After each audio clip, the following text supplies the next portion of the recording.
नमस्कार दोस्तों। अपन ने पिछली क्लास के अंदर विज्ञान की प्रकृति संरचना के बारे में पढ़ा था अपन ने। फिर उसके बाद में अपन ने विज्ञान के लक्ष्य और उद्देश्यों के बारे में चर्चा की थी, जिसके अंदर अपन ने ज्ञानात्मक, भावात्मक और क्रियात्मक उद्देश्यों के बारे में चर्चा की थी। तो यहाँ पर आज की इस क्लास के अंदर अपन ले रहे हैं कि विज्ञान को समझना। आपके टॉपिक डाल रखा है कि विज्ञान को समझना। अब इसका वास्तविक अर्थ तो क्या होता है? विज्ञान को समझने का मतलब ये है कि एक बच्चा जो होता है वो प्राथमिक स्तर के ऊपर, उच्च प्राथमिक स्तर के ऊपर और माध्यमिक स्तर के ऊपर अलग-अलग प्रकार से उसको विज्ञान विषय का अध्ययन कार्य करवाया जाता है। यानी कि विज्ञान की प्रकृति अलग-अलग होती है। उसके आधार पर अपन विज्ञान की प्रकृति के बारे में समझने की चर्चा करेंगे। तो सबसे पहले बात करते हैं अपन प्राथमिक विषय के ऊपर। दोस्तों यहाँ पर आपने देखा होगा कि प्राथमिक स्तर के ऊपर विज्ञान विषय कोई एक पर्टिकुलर विज्ञान के नाम से नहीं चलती है। वहां पर पर्यावरण अध्ययन के नाम से विज्ञान विषय संचालित होती है। और पर्यावरण का मतलब क्या होता है? परि प्लस आवरण। इसका मतलब यहां अपन ये कह सकते हैं कि सामान्य तौर के ऊपर जो प्राथमिक स्तर होता है वहां पर विद्या इसको जो विज्ञान विषय होती है उसको पर्यावरण के रूप में पढ़ाया जाता है। और पर्यावरण का मतलब क्या होता है? परि प्लस आवरण। यहां पर ध्यान दीजिएगा, परि प्लस आवरण का मतलब यहां पर क्या होगा? परि का मतलब क्या होता है? चारों तरफ। देखिए चारों तरफ का मतलब ये है। और आवरण का मतलब क्या कह सकते हैं? यहाँ पर अपन वातावरण से बात कर सकते हैं। यानी कि एक प्राथमिक स्तर का बच्चा जो होता है उस प्राथमिक स्तर के बालक को हमेशा विज्ञान का अध्ययन जो करवाया जाता है वो पर्यावरण अध्ययन के रूप में करवाया जाता है। पर्यावरण अध्ययन इसका नाम क्यों रखा गया है? उसके पीछे कारण ये होता है कि बालक को बाहर चारों तरफ जो वातावरण उसके पास में उपस्थित है उस वातावरण के आधार पर उसको ज्ञान प्रदान किया जाता है। यानी प्रकृति के अंदर जो वस्तुएं बच्चा दैनिक जीवन में काम में ले रहा है, जिन वस्तुओं के साथ में बच्चा खेल रहा है, उन वस्तुओं का उपयोग करते हुए बालक जो होता है वो क्या करता है? पढ़ता है, सीखता है। और विज्ञान विषय की ऐसी ही क्या की गई है? एक प्रकार की सुविधा की गई है कि यहाँ पर बालक जो होता है प्राथमिक स्तर पर विज्ञान विषयों को पर्यावरण के रूप में पढ़ाया जाता है। और साथ ही साथ अपन ये भी कह सकते हैं दोस्तों कि बालक जो होता है इस पर्यावरण अध्ययन का माध्यम से जो विज्ञान विषय का अध्ययन कर रहा है उसमें बालक दैनिक जीवन में प्रयुक्त होने वाली वस्तुओं से सीखता है।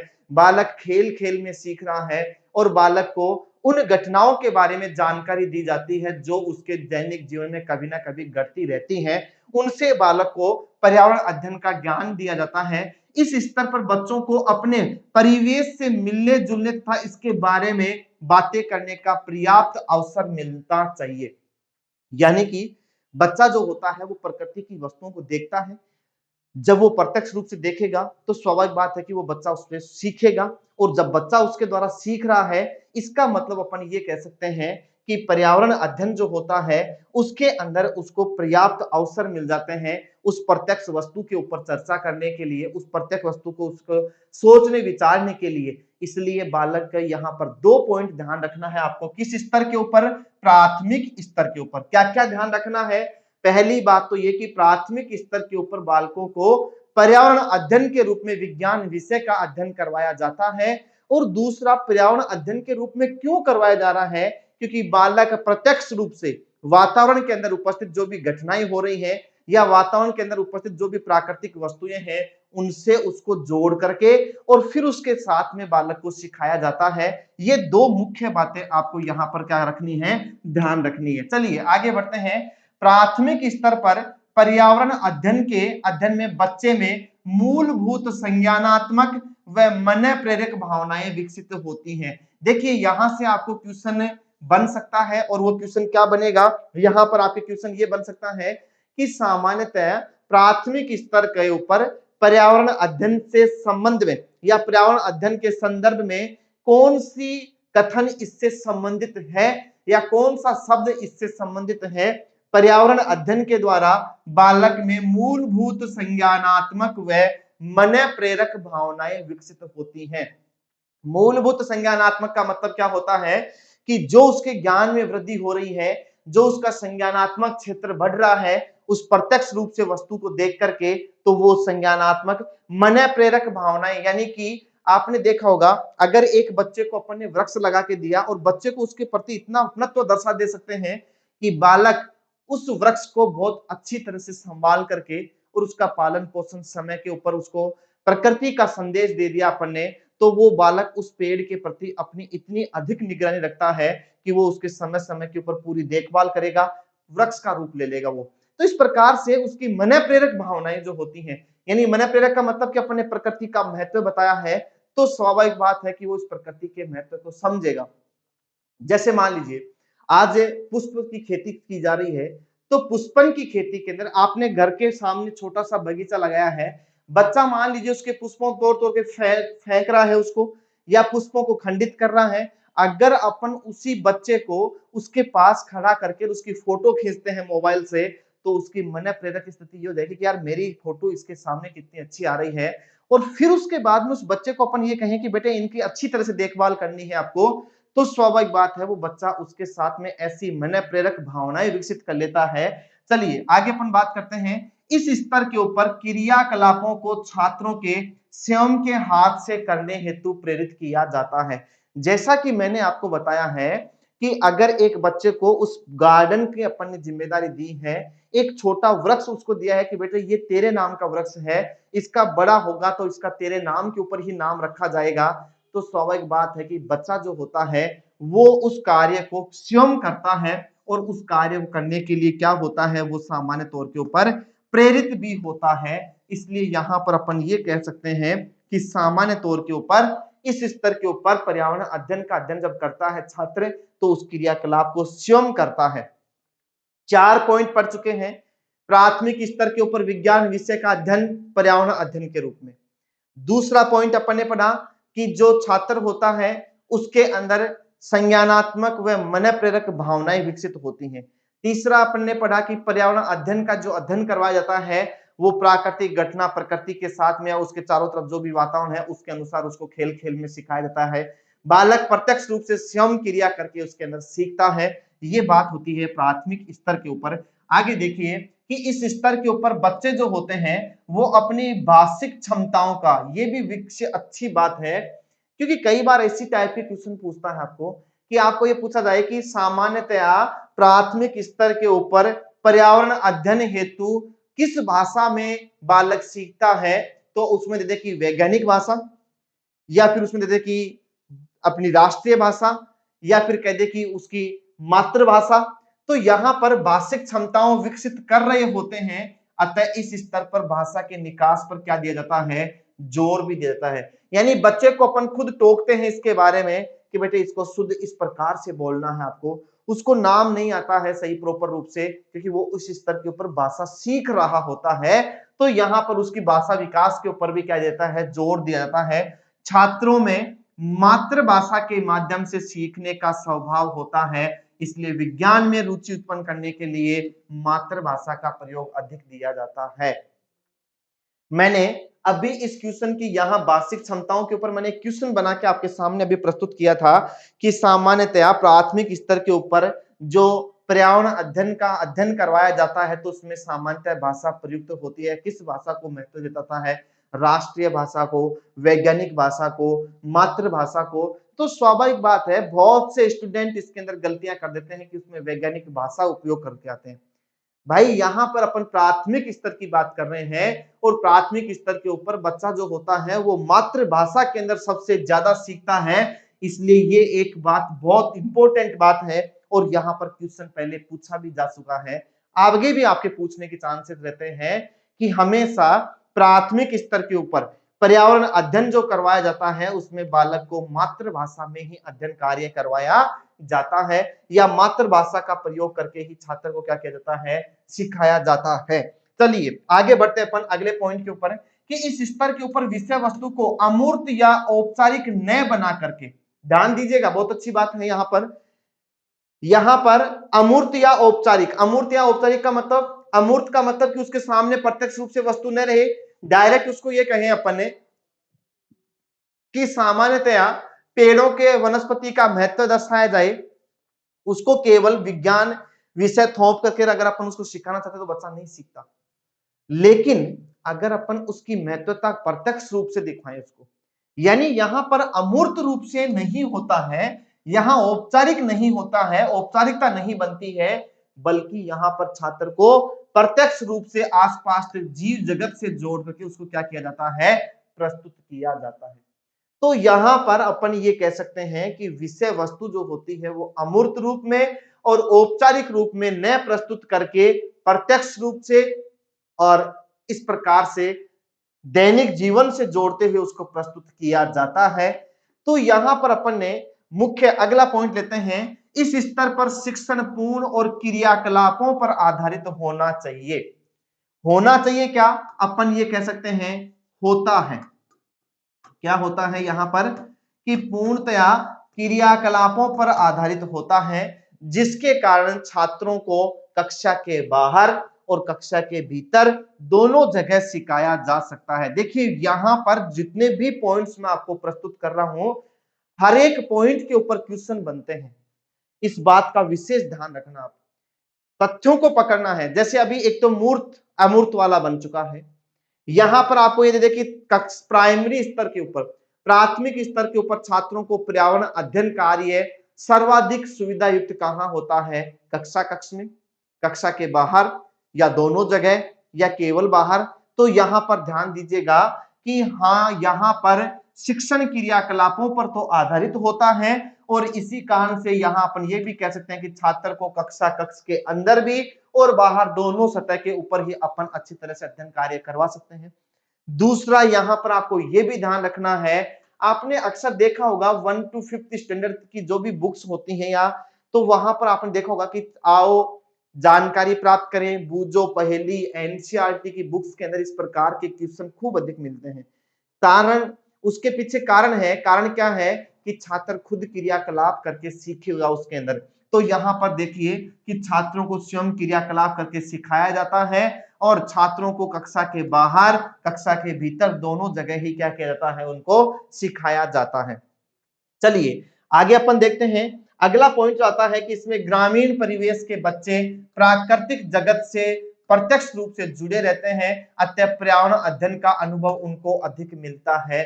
ये क्वेश्चन सीटेट के पेपर में पूछा जा चुका है और यहां भी मैं बता रहा हूं कि बहुत अच्छा क्वेश्चन बनता है। प्राथमिक स्तर के ऊपर सामान्यतः पर्यावरण अध्ययन का शिक्षण निम्न स्तर के बच्चे ज्यादा अधिगम कर पाते हैं, ग्रामीण परिवेश के, कस्बे के, शहरी क्षेत्र के या उपरोक्त सभी। तो ध्यान देना अधिकांश बच्चे उसके अंदर सभी वाला ऑप्शन करके आते हैं, क्योंकि वो सोचते हैं कि पर्यावरण अध्ययन तो सभी बच्चों को पढ़ाना पड़ेगा, लेकिन ज्यादा अधिगम किसमें होता है, वहां पर आपका राइट आंसर होगा वो क्या होगा कि ग्रामीण परिवेश के बच्चे जो होते हैं वो सबसे ज्यादा सीखते हैं। कारण है उसके अंदर, आप देखो कि शहरी क्षेत्र का बच्चा जो होता है वो अपने मकान और स्कूल के दायरे तक सीमित रहता है, जबकि ग्रामीण परिवेश के बच्चे को अनेक घटनाओं का सामना करना पड़ता है, उसके सामने प्रकृति खुली रूप से मिल जाती है, इसलिए यहाँ पर बच्चा अधिक विचरण करेगा, अधिक सीखेगा। और आपने देखा भी होगा कि जितने भी पेड़ पौधे वनस्पतियां दैनिक जीवन की घटनाएं जो होती हैं उनके बारे में ग्रामीण परिवेश का बच्चा ज्यादा जानकार होता है बजाय शहरी क्षेत्र के। आपने एक बात देखी होगी, शहरी क्षेत्र का बच्चा जो होता है, एक अपना मान लीजिए कि 50 से 60 परिवारों का, 50 से 60 व्यक्तियों का एक पूरा का पूरा परिवार है। शहरी परिवेश का बच्चा उन 50-60 पूरे परिवार वालों को नहीं पहचान सकता। कारण है वो वहां उनके पास रह ही नहीं रहा। ग्रामीण परिवेश का बच्चा वहां रहेगा तो वो लोग सभी वहां आते जाते रहेंगे, इसलिए उनका सबको उसके परिचय रहेगा। तो यही अंतर हो जाता है, यानी वो अपने बड़े दादा दादी या जो भी हैं उनके बच्चे हैं या उनके पोते नाती हैं, उनके बारे में कुछ नहीं जानता शहरी क्षेत्र का बच्चा, लेकिन ग्रामीण परिवेश का बच्चा उसको समझता है अच्छी तरह से कि ये कौन है, किसके हैं, किन के हैं। तो यहाँ पर यह भी ध्यान रखना, ग्रामीण परिवेश के बच्चे पर्यावरण अध्ययन से ज्यादा सीखते हैं। इस स्तर पर बच्चों से ऐसे क्रियाकलाप करवाने चाहिए कि जिससे प्रकृति के मूल्यों की महत्वता को समझ सके। जैसा कि मैंने अभी आपको एग्जाम्पल भी दिया था, बच्चा गार्डन के फूलों को तोड़ रहा है, इसका मतलब आप उसको खुद समझा सकते हो कि देख बेटे बात ऐसी है कि ये पुष्प देख, तेरी फोटो कितनी अच्छी लग रही है इनके सामने। दूसरा कि ये अपने घर की शोभा बढ़ा रहे हैं, देख इनके अंदर खुशबू आएगी, पूरे ग्राउंड के अंदर खुशबू फैल जाएगी। तो स्वाभाविक बात है कि वो बच्चा जो होता है उस प्रकृति के मूल्यों का, यानी कि उससे सामान्य तौर के ऊपर उस पुष्प की महत्वता को समझेगा। तो यहां पर अपन ने कुछ विशेष बातें यहां पर देखी हैं कि विज्ञान विषय का अध्ययन प्राथमिक स्तर के ऊपर पर्यावरण अध्ययन के रूप में कराया जाता है। प्राकृतिक घटनाएं, प्राकृतिक वस्तुओं के माध्यम से छात्र को सिखाया जाता है। छात्र के अंदर संज्ञानात्मक और मन प्रेरक भावनाएं विकसित होती हैं। इसमें छात्र को अमूर्त रूप या औपचारिकता से अध्ययन नहीं करवा सकते आप। छात्र प्रत्यक्ष रूप से खुद क्रियाकलाप करके इसके अंदर सीखता है। छात्र जो होता है उसके अंदर ग्रामीण परिवेश का छात्र जो होता है उसमें पर्यावरण अध्ययन अधिक विकसित होता है। कारण है कि उसको अत्यधिक घटनाओं का सामना देखने को मिल सकता है। फिर अपन ने पढ़ा है कि यहाँ इस स्तर के ऊपर बच्चे ऐसे क्रियाकलाप करवाने चाहिए ताकि उसको प्रकृति के मूल्यों की महत्वता को वो समझ सके। आगे देखिए, अगला आता है कि इस स्तर पर बालकों को दबाव में लेकर के क्रियाकलाप नहीं करवाने चाहिए। उन्हें स्वतंत्र विचारों से संवाद करने का मौका मिलना चाहिए। ये भी क्वेश्चन आ चुका है। निम्न में से विज्ञान विषय के छात्रों के संदर्भ में कौन सा कथन सत्य है? इस टाइप का क्वेश्चन आ चुका है। अलग अलग उसमें ऑप्शन दे दिए गए। उसमें एक ऑप्शन ये भी था कि छात्रों को स्वतंत्रता से विचार संवाद करने का मौका मिलना चाहिए। ठीक है, और बहुत से बालक इसमें गलतियां भी करते हैं। तो ये फैक्ट जो है वो फैक्ट, और इसीलिए मैंने यहां पर टाइप करवा करके स्लाइड के माध्यम से आपको शिक्षण कार्य करवाना उचित समझा था, क्योंकि एक्सप्लेन अच्छी तरह से किया जा सकता है, वरना अब मैं यहां लिखता फिर एक्सप्लेन करता तो आपकी क्लास बोरियत हो सकती है। इसलिए यहां पर एक्सप्लेन करने के लिए भी ठीक है। और यहां पर ध्यान दीजिएगा, ये भी विचार हो जाता है कि ये क्वेश्चन पहले पूछा जा चुका है, तो यहां पर ध्यान दीजिएगा, स्वतंत्र यानी कि स्वतंत्र विचारों से संवाद करने का मौका छात्र को क्या हो जाता है, इसके अंदर मिल जाता है। क्लियर? यहां पर ध्यान दीजिएगा अच्छी तरह से, कक्षा 1 व 2 के स्तर पर कोई पाठ्य पुस्तक नहीं होनी चाहिए। बिल्कुल सही कह रहा है। कक्षा प्रथम और सेकंड स्तर के ऊपर आप आज वर्तमान में देख रहे होंगे कि जितनी भी स्कूलें हैं प्राइवेट सेक्टर के अंदर भी, मान लीजिए वो स्कूलें एलकेजी क्लास के बच्चे के ऊपर इतना बैग थोप देते हैं कि वो बच्चा किताबों के अंदर हो जाता है। जबकि आपने देखा होगा कि जब हम पढ़ते थे हमारे समय के अंदर पहली कच्ची पहली पक्की इस प्रकार से कक्षाएं होती थी। कुछ नहीं होता था, केवल मात्र एक स्लेट होती थी और मुख्यतः दो कॉपियां होती थी, एक लाइनदार और एक चौखाना टाइप की। एक हिंदी के लिए होती थी और एक मैथ्स के लिए होती थी। फिर थोड़ा सा स्टैंडर्ड अपग्रेड हुआ तो उसके अंदर एक कॉपी और जोड़ दी गई, वो लीजिएगा आपकी इंग्लिश की, जिसको अपन 4 लाइन की कॉपियां कहते हैं। बस केवल 3 होती थी, बाकी कुछ नहीं होता था। थर्ड स्टैंडर्ड के अंदर जाकर के कहीं सिलेबस देखते थे कि हाँ ये बुक्स अपने चलने वाली है। पहली क्लास और दूसरी क्लास, फर्स्ट और सेकंड क्लास के अंदर कोई बुक्स नहीं थी। आज वर्तमान में केवल और केवल पूंजीपति को बढ़ावा देने के लिए, पूंजी को बढ़ाने के लिए छात्रों के ऊपर इस प्रकार का थोपना शुरू हो गया। जबकि आज अगर आप देखोगे कि क्या उस समय पहली कक्षा और दूसरी कक्षा के अंदर जो बालक नहीं पढ़ रहे थे बुक्स के माध्यम से, केवल स्लेट, आज वर्तमान में देखोगे कि शहरी क्षेत्र के अंदर या जितनी भी बड़ी स्कूलें हैं उनमें स्लेट का यूज पूरी तरह से समाप्त हो चुका है, जबकि बालक उससे सीखता है। आज अपन जो भी बड़े बड़े उच्च लेवल के ऊपर अधिकारी बनकर के बैठे हैं, जितने भी आज बढ़िया अन्य पोस्टों के ऊपर बैठे हुए हैं, क्या वो लोग पहली क्लास से पुस्तकें पढ़ना शुरू किया था उन्होंने? नहीं। फिर भी वो इतनी बड़ी अचीवमेंट प्राप्त कर चुके हैं, इतना बड़ा पद प्राप्त कर चुके हैं। तो अपने को इस बात के बारे में समझना अत्यंत आवश्यक है, जबकि गार्जियन की पहली मानसिकता ये बन जाती है कि बच्चे का सिलेबस क्या होगा। भाई इसमें सिलेबस क्या होगा, उसको स्लेट दिलाइए, आप 2 कॉपियां दिलाइए, उसके अंदर होमवर्क टीचर डाल के देगा, आराम से बच्चा करेगा, खेल-खेल के अंदर से सीखेगा उसके माध्यम से। तो यहाँ पर ये भी बिल्कुल अच्छी बात है कि एक पहली कक्षा और दूसरी कक्षा के ऊपर किसी प्रकार की कोई पाठ्य पुस्तक नहीं होनी चाहिए। आगे देखिए, इस स्तर के ऊपर बच्चों का औपचारिक मूल्यांकन नहीं करना चाहिए, क्योंकि बच्चे के अंदर नेगेटिविटी आ सकती है। कोई औपचारिक मूल्यांकन नहीं करना चाहिए उस समय। शिक्षकों को बच्चों का मूल्यांकन अवलोकन करते हुए करना चाहिए। यहां पर ध्यान दीजिएगा, मैंने क्वेश्चन डाला भी था इसके ऊपर मैराथन क्लासेस के अंदर कि विज्ञान शिक्षण के लिए इनमें से कौन सी सबसे सही उपयुक्त विधि मानी जाएगी, तो अवलोकन ठीक रहेगा, क्योंकि बच्चे को अवलोकन के माध्यम से सिखाया जा सकता है। सॉरी, अवलोकन के माध्यम से उसका मूल्यांकन करना चाहिए। यहां पर औपचारिक मूल्यांकन कभी भी नहीं करना चाहिए। ध्यान दीजिएगा, जबकि यहां पर आप आंसर क्या करके आते हैं, अनौपचारिक मूल्यांकन। ध्यान दीजिएगा, प्राथमिक स्तर के ऊपर विज्ञान विषय का अध्ययन करने वाले छात्र का मूल्यांकन औपचारिक रूप से नहीं करना चाहिए। समझ गए?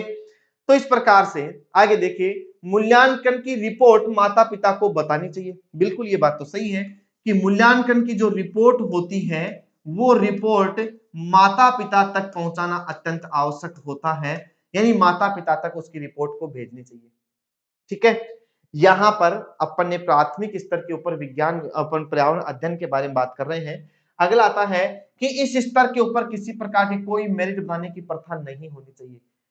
मूल्यांकन अनौपचारिक होना चाहिए, रिपोर्ट माता पिता तक भेजना चाहिए, मूल्यांकन अवलोकन विधि के द्वारा होना चाहिए। यह भी बहुत इंपॉर्टेंट है कि प्राथमिक स्तर के ऊपर विज्ञान विषय का मूल्यांकन किस विधि के ऊपर आधारित होना चाहिए। उसमें आएगा निरीक्षण, अवलोकन, वस्तुनिष्ठता, या किसके आधार पर होगा, अवलोकन विधि के आधार पर मूल्यांकन करना चाहिए। इस स्तर के ऊपर मेरिट बनाने की कोई प्रथा नहीं होनी चाहिए। शिक्षक द्वारा बच्चे के पढ़ने की क्षमता, भाषा की समझ, उसके क्रियाकलाप करने का तरीका आदि का अवलोकन करके सतत रूप से उसका मूल्यांकन करना चाहिए। क्या करना चाहिए, सतत रूप से मूल्यांकन करना चाहिए। तो इस प्रकार से ध्यान दीजिएगा, अपन ने यहां पर यह पढ़ा है कि लास्ट के अंदर कि उसका मूल्यांकन किस प्रकार से होना चाहिए। पहली बात तो है कि औपचारिक मूल्यांकन नहीं होना चाहिए। दूसरी बात, अवलोकन विधि के द्वारा मूल्यांकन होना चाहिए। रिपोर्ट माता पिता को बतानी चाहिए। छात्र को उसके क्या क्रियाकलाप है, किस प्रकार से कार्य करने की क्षमता है, क्या उसकी भाषा की समझ है, उन सभी तरीकों का अवलोकन करके सतत रूप से उसका क्या करना चाहिए, मूल्यांकन करना चाहिए। और मेरिट या रिजल्ट बनाने की कोई प्रथा इसके अंदर नहीं होनी चाहिए। आगे देखिए, और इसी कारण से आज वर्तमान में ग्रेडिंग सिस्टम दिया जाने लगा है। तो इस प्रकार से अपन ने दोस्तों सामान्य तौर के ऊपर प्राथमिक स्तर के ऊपर विज्ञान की प्रकृति को समझा है कि प्राथमिक स्तर के ऊपर विज्ञान की समझ किस कैसी और किस प्रकार की होनी चाहिए, उच्च प्राथमिक स्तर के ऊपर विज्ञान की समझ कैसी और किस प्रकार की होनी चाहिए। तो यहाँ पर अपन ने प्राथमिक स्तर के ऊपर बात की है। तो मुख्य बातें अगर अपन देखना चाहें तो सबसे पहले तो ये कि पर्यावरण अध्ययन के रूप में शिक्षण कार्य।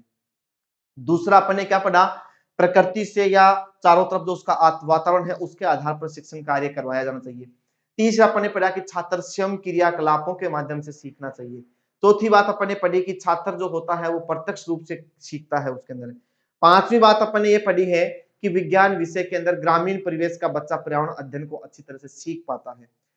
चौथा अपन ने नेक्स्ट पॉइंट जो अपन ने पढ़ा है वो ये लिया है कि विज्ञान के अंदर जो सामान्यतः मूल्यांकन की प्रथा होती है वो अनौपचारिक मूल्यांकन होना चाहिए, औपचारिकता नहीं होनी चाहिए।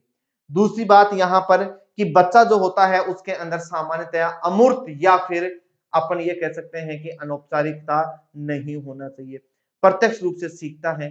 बालक के अंदर संज्ञानात्मक और अंत्य मानसिक क्रियाओं की भावनाएं विकसित होनी चाहिए इसके द्वारा।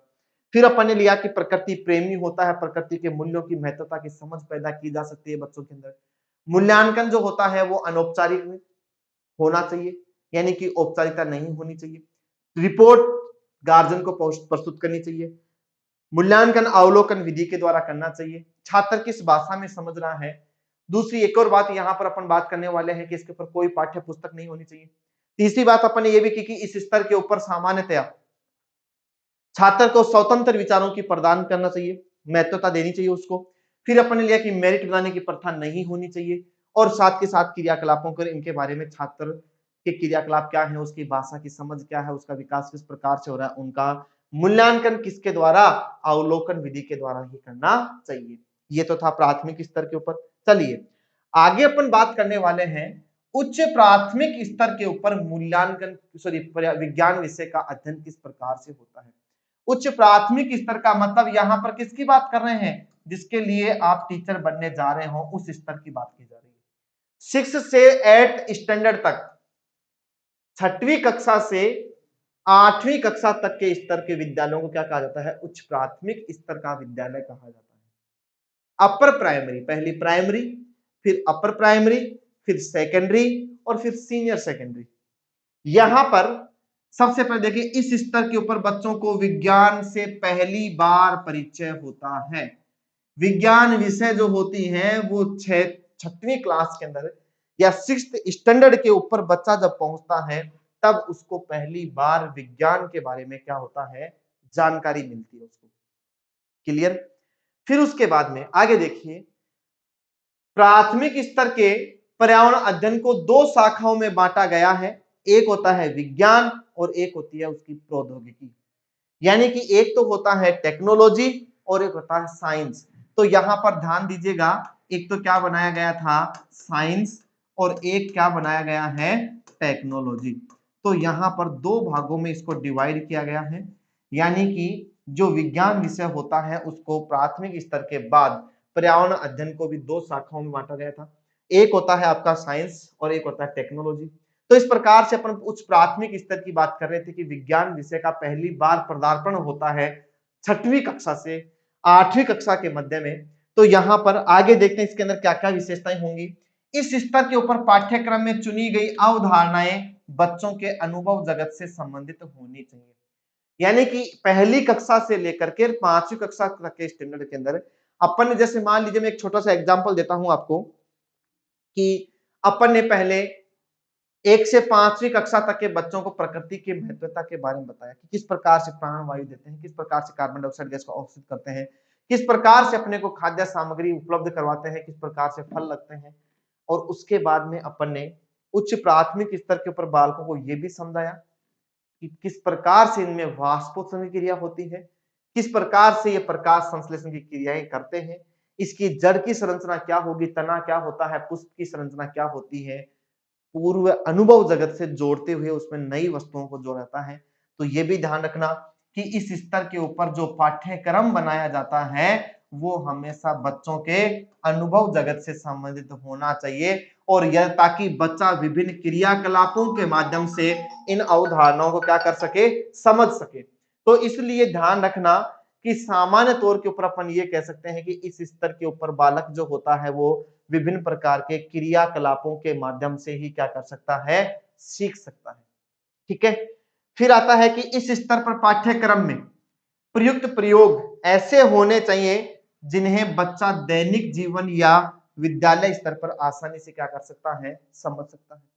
यानी कि इतना भी ज्यादा नहीं जोड़ना चाहिए उसके अंदर कि बालक को पढ़ने में समस्याएं आती हैं।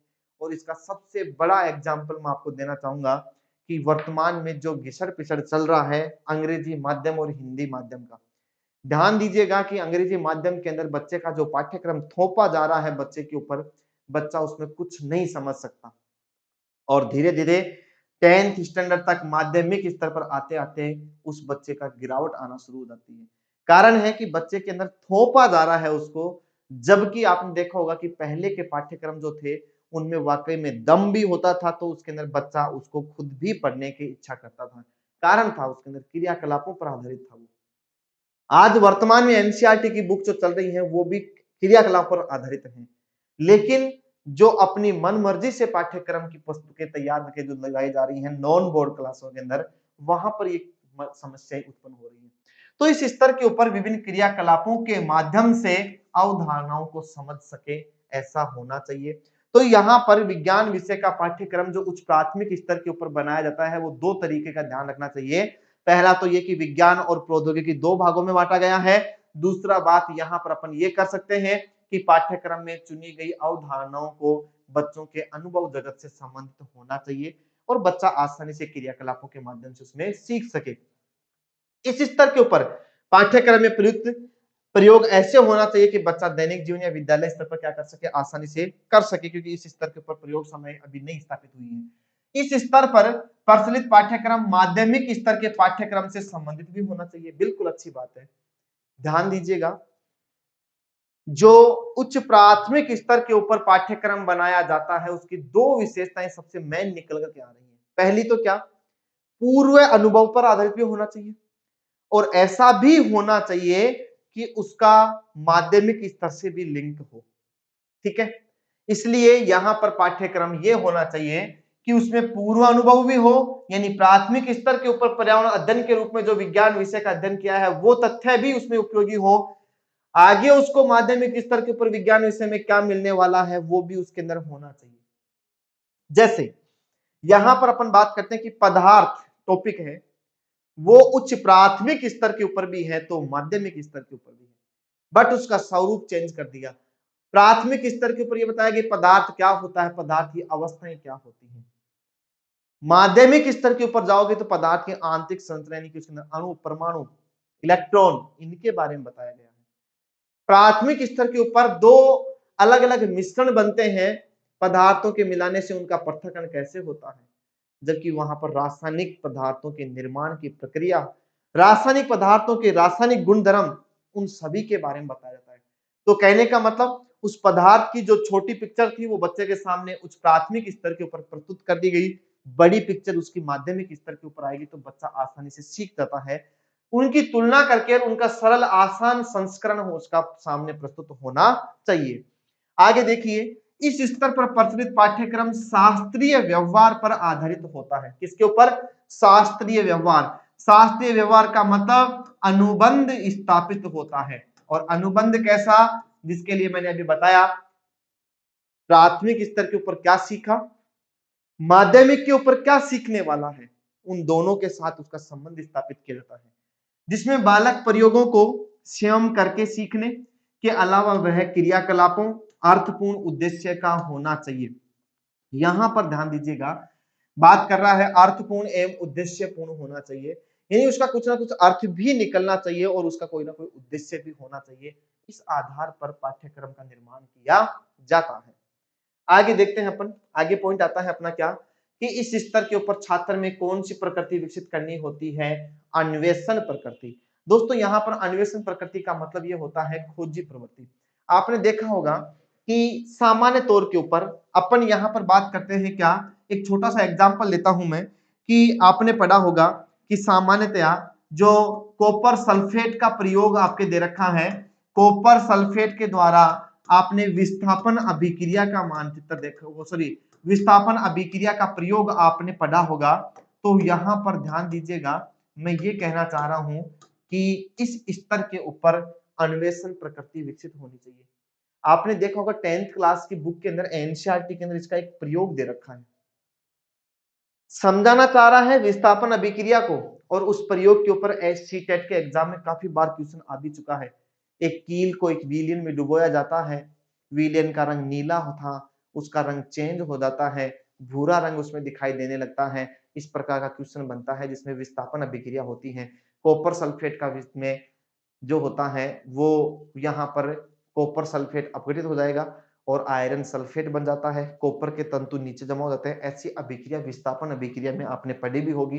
तो उस विस्थापन अभिक्रिया के लिए अपन ये कह सकते हैं कि उसकी अन्वेषण प्रकृति, उस क्रियाकलाप को छात्र करके देखेगा तो उसकी अन्वेषण प्रकृति विकसित होगी, यानी अर्थात उसकी क्या हो जाएगी? खोजी प्रवृत्ति विकसित हो जाएगी। क्या हो जाएगी? खोजी प्रवृत्ति जो होती है वो विकसित हो जाती है। किसके द्वारा?